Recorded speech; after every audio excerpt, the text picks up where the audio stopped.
Tonight, we Baltimoreans are a prideful bunch. Our habits are hard to break. We shop at the same shops, eat at the same restaurants, and when a new business comes from out of town and the owners didn't graduate from a high school we know, it takes a while for us to warm up. So would you warm up to this idea?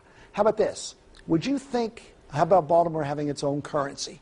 Give me a bouncy BNote, Roosevelt Leftwich. Well, think of it sort of like the funny money that, kids get at Chuck E. Cheese or something like that. But this is not funny money. This is real cash that's backed up by real money. It's money that many are hoping will keep Hamden's bustling business district bustling, while at the same time keeping hard-earned money right in that community. Hamden is a community of contrasts, more contrasts than you can shake a stick at. It's one of the few places where you can get really cool tattoos and then show them off as you're bending over on a yoga mat, where hip youngsters and solid old-timers share a common shopping strip. It's kind of like its own nation. Now it just needs its own economy.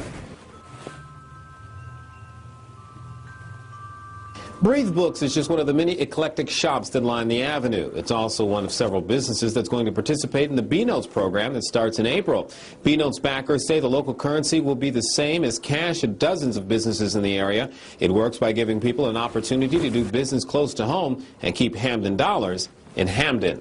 Having a local currency in our community is another way of being sustainable, of having the money keep circulating, having people be in charge of their own economic system. So how does it work? Well, let's suppose you want a book from Breathe Books, so you use your BNotes. Weiss Bowen sees some artwork across the street that catches her eye, so she uses BNotes to buy it. The owner of that place then offers to take Weiss Bowen next door to the cafe to catch the daily special. Then the owner of the cafe uses her BNotes for yoga lessons and later a shot and a beer. And so on.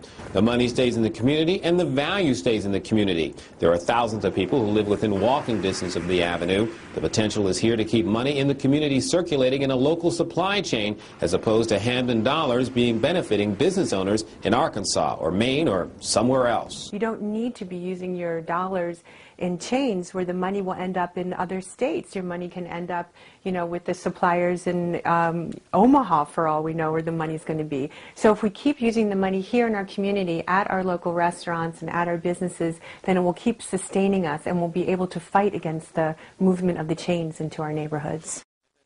Now we'll get our first look at BNotes on Friday as they plan to roll out the Sustainable Living Program in April. It'll cost $9 for $10 worth of BNotes. Now local currencies are in use right now in Europe. For example, the Brixton pound in the Brixton neighborhood of London is very popular. And here in the U.S., Berkshire bucks in the Berkshires of New York State are also very, very popular.